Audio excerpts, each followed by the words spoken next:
নমস্কাৰ ছাত্ৰ ছাত্ৰীসকল আজি তোমালোকৰ অষ্টম শ্ৰেণীৰ সমাজ বিজ্ঞানৰ যিটো পাঠ আমি আলোচনা কৰি আছিলোঁ প্ৰাকৃতিক সম্পদ তাৰে পিছৰটো ক্লাছৰ ভিডিঅ' লৈ আহিছোঁ। ইতিমধ্যে আমি আলোচনা কৰিছিলোঁ প্ৰাকৃতিক সম্পদৰ বিভিন্ন ভাগৰ ভিতৰত ভূমি সম্পদ আৰু জল সম্পদ। ইতিমধ্যে সেই দুটা পইণ্ট কমপ্লিট কৰা হৈ গৈছে। আজি আমি আলোচনা কৰিম বনজ সম্পদ।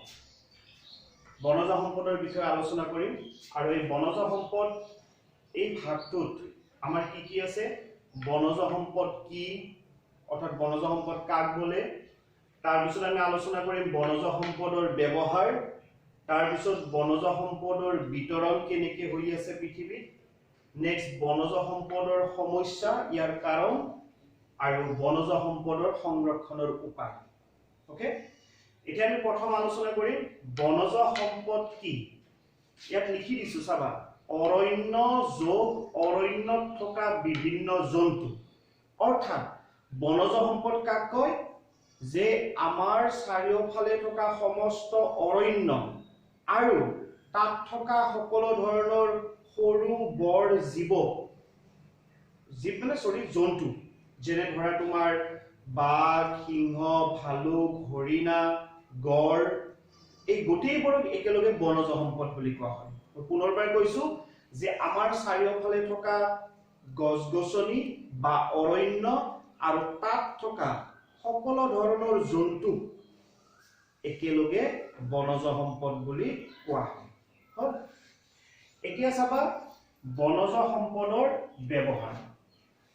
এইখিনিতে এটা কথা তোমালোকে মনত ৰাখিবা, বনজ সম্পদৰ ব্যৱহাৰটো জনাৰ আগতে যে আমি জানিব লাগিব পৃথিৱীত যিমান মুঠ মাটিকালি আছে সেই মুঠ মাটিকালিৰ 1/3 মাটি বননীয়া আগুৰি আছে। অৰ্থাৎ প্ৰায় 33% মাটি বনজ সম্পদে আগুৰি আছে, গছ গছনিয়ে আগুৰি আছে, যিটো সংখ্যা আজিৰ পৰা 40-50 বছৰ আগতে 50%তকৈও বেছি আছে। কিন্তু জনসংখ্যা বৃদ্ধিৰ ফলত এতিয়া গছ গছনিৰ পৰা ঠাই কমি গৈ আছে। ওকে, সো এতিয়া আমি আলোচনা কৰিম বনজ সম্পদৰ ব্যৱহাৰ। এতিয়া বনজ সম্পদ আমি কি কি ক্ষেত্ৰত ব্যৱহাৰ কৰোঁ, কম বেছি পৰিমাণে আমি সকলোৱে জানো, কিন্তু এটা বস্তু মনত ৰাখিবা, বনজ সম্পদৰ ব্যৱহাৰ দুই ধৰণে হয়, বাণিজ্যিক আৰু পাৰিস্থিতিক। বাণিজ্যিক আৰু পাৰিস্থিতিক। বনজ সম্পদৰ বাণিজ্যিক ব্যৱহাৰ কোনবোৰ, যেনে ধৰা আমি গছ গছনিৰ পৰা যে কাঠ আমি ঘৰ বনাওঁ, তাৰ পৰা আমি খৰি আনি আমি জুই ধৰোঁ, হয়নে নহয়? গতিকে এই ব্যৱহাৰবোৰ হ'ল বাণিজ্যিক ব্যৱহাৰ। বা তাৰ পৰা অহা ফল মূলবোৰ আমি যি ব্যৱহাৰ কৰোঁ সেইবোৰ হ'ল বাণিজ্যিক ব্যৱহাৰ, কাৰণ সেইটোৰ লগত টকা পইচাৰ কথা জড়িত হৈ আছে, সেইকাৰণে সেই ব্যৱহাৰটো হ'ল বাণিজ্যিক ব্যৱহাৰ। মই কি ক'লো, যে গছ গছনিৰ পৰা যি আমি কাঠ পাওঁ সেই কাঠৰ পৰা যে ঘৰ চৰ তৈয়াৰ কৰোঁ সেই এটা বাণিজ্যিক ব্যৱহাৰ। লগতে অৰণ্যৰ পৰা অনা খৰি ব্যৱহাৰ কৰি যে আমি জুই ধৰোঁ সেইটো এটা বাণিজ্যিক ব্যৱহাৰ। নেক্সট আমি যি ফল মূল আনি যি বিভিন্ন ক্ষেত্ৰত আমি খোৱাৰ ক্ষেত্ৰত ব্যৱহাৰ কৰোঁ সেইটো হ'ব কি বনজ সম্পদৰ বাণিজ্যিক ব্যৱহাৰ। পাৰিস্থিতিক ব্যৱহাৰ কোনবোৰ, যেনে বনজ সম্পদৰ পৰা আমি কি পাওঁ, অক্সিজেন পাওঁ, গছ গছনিৰ পৰা আমি অক্সিজেন পাওঁ নে নাপাওঁ। নেক্সট সেই গছ গছনিত অন্যান্য জন্তুবোৰে আশ্ৰয় লৈ আছে, সেইটো এটা। নেক্সট বনজ সম্পদ অৰ্থাৎ গছ গছনি থকা মেলি কি হ'ব, তোমাৰ পানীটো ধৰি ৰখাৰ মাটিৰ ক্ষমতাটোও বাঢ়ি যাব। এই গোটেইখিনি হ'ল পাৰিস্থিতিক ব্যৱহাৰ, যিটোৰ লগত আমাৰ পৰিৱেশটো তাৰমানে জড়িত হৈ আছে।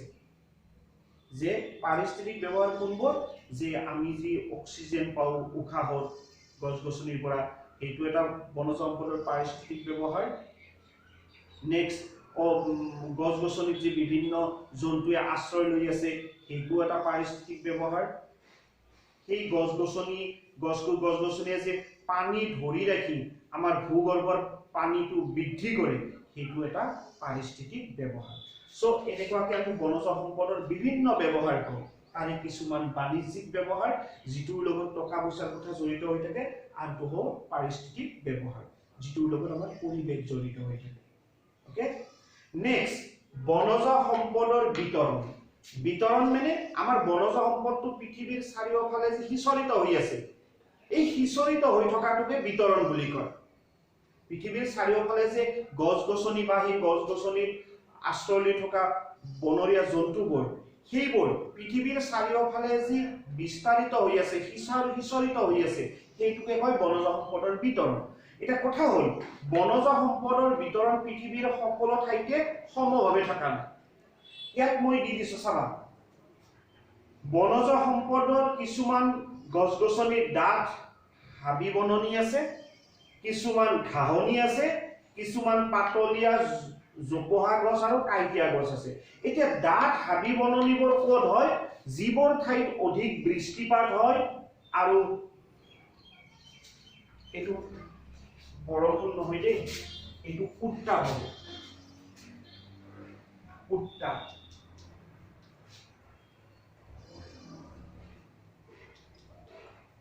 যে যিবোৰ ঠাইত অধিক বৃষ্টিপাত হয় অৰ্থাৎ বৰষুণ বেছিকে হয় আৰু উত্তাপ বেছি হয় সেই ঠাইবোৰত কি হয় ডাঠ হাবি বননি হৈ থাকে অৰ্থাৎ যিবোৰ ঠাইত উষ্ণতা বেছি আৰু তোমাৰ কি হয় বৰষুণো বেছিকে হয় সেইবোৰ ঠাইত কোনটো বনজ সম্পদ সিঁচৰিত হৈ আছে কোনটো গছ-গছনি সিঁচৰিত হৈ আছে ডাঠ হাবি বননি নেক্সট যিবোৰ ঠাইত মধ্যমীয়া বৃষ্টিপাত হয় বেছি টান বৰষুণ নহয় আৰু উত্তাপটো মজলীয়া ধৰণৰ তাত কি হয় ঘাঁহনি জাতীয় উদ্ভিদ বেছি হয় ঘাঁহ জাতীয় উদ্ভিদ যেনে আমাৰ এইবোৰ ঠাইত আমাৰ কি হয় ঘাঁহ জাতীয় উদ্ভিদটো বেছি হয় কাৰণ আমাৰ ইয়াত বৰষুণটো মধ্যমীয়া উত্তাপটো মধ্যমীয়া গতিকে ইয়াত আমাৰ কোনটো বিতৰণ হৈ আছে কোনটো গছ-গছনি বিতৰণ হৈ আছে সিঁচৰিত হৈ আছে ঘাঁহনি ঘাঁহ জাতীয় উদ্ভিদ নেক্সট কিছুমান ঠাই আছে আৰু শুষ্ক জলবায়ু মানে কি বৰষুণ কম হয়তো তাৰ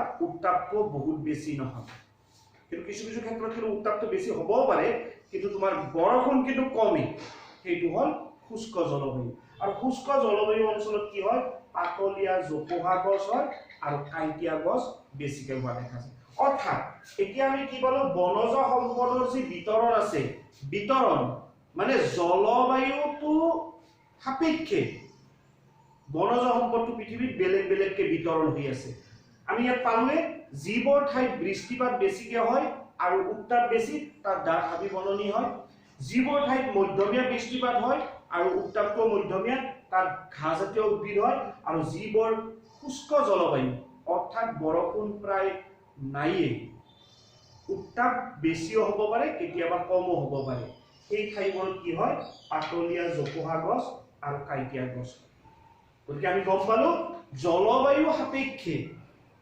বনজ সম্পদৰ বিতৰণ বেলেগকে আছে গম পাইছা এতিয়া আমি ইয়াত আৰু কিছুমান কথা পাওঁ বনজ সম্পদৰ বিতৰণ বুলি ক'লে আমাৰ এই যি পালো আমি ডাঠ হাবি বননি ঘাঁহনি পাতলীয়া জোপোহা গছ এইবোৰৰ শ্ৰেণী বিভাজন আছে ইয়াৰ ভিতৰত আমি প্ৰধানত আমি দুই ধৰণৰ গছ-গছনি পাওঁ এটা হ'ব পৰ্ণপাতী উদ্ভিদ আৰু আনটো হ'ব চিৰসেউজীয়া উদ্ভিদ মেইনলি এই ডাঠ হাবি বননি যিটো পাইছো অধিক বৃষ্টিপাত আৰু উত্তাপ থকা ঠাই তাত কি হয় চিৰসেউজীয়া উদ্ভিদ বেছিকে হয় আমাৰ চিৰসেউজীয়া উদ্ভিদ থকা আমাৰ এখন অৰণ্য আছে যিখন বৰ্তমান ৰাষ্ট্ৰীয় উদ্যান হিচাপে স্বীকৃতি পাইছে সেইখন হ'ল দিহিং পাটকাই ৰাষ্ট্ৰীয় উদ্যানখন সেইখন বৰ্ষাৰণ্য বুলি কয় বৰ্ষাৰণ্য মানে কি এইখন চিৰসেউজীয়া উদ্ভিদ থকা এখন উদ্যান হ'ল এতিয়া বনজ সম্পদৰ বিতৰণটো আমি গম পালো এতিয়া বনজ সম্পদৰ সমস্যা আৰু ইয়াৰ কাৰণ এতিয়া চাবা বনজ সম্পদ